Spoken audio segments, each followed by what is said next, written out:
Deb Hadachek, pastor at First Presbyterian Church in Beloit, Kansas. We have been blessed with timely rains this summer, and the fall crops, the soybeans and the corn, look really terrific and green right now. Just as a reminder, if you're out driving in the country, be careful at the intersections, because the crops can block your view of oncoming traffic.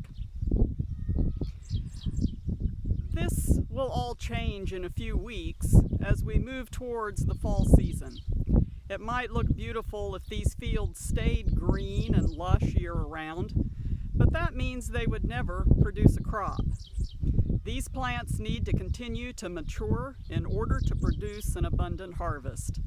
These fields aren't really very pretty to look at when it gets close to harvest time, and the plants drop their leaves and turn brown. But that's when they give up their seed to nourish people and animals and provide for future crops. For everything there is a season, and a time for every matter under heaven, says the writer of Ecclesiastes, a time to be born and a time to die, a time to plant and a time to pluck up what is planted.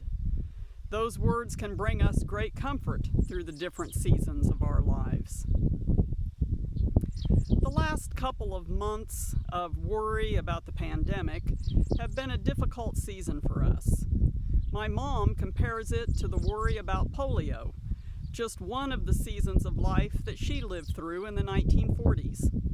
People at that time didn't know how polio spread or who it might affect and how badly, and there was no vaccine.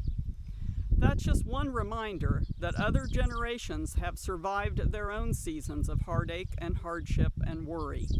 This too shall pass.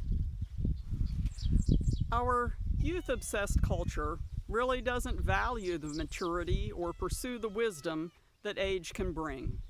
There's a wealth of experience that lives among us today in our parents and our grandparents and our great-grands. We're so focused on the beauty of youth and the value of physical perfections that we don't sit down and listen to the story of faith that carried people through. If we listened, I'll bet we would probably hear some stories of times people wished they had worried less and laughed more, worked less, and spent more time with those they loved. We should take that wisdom to heart.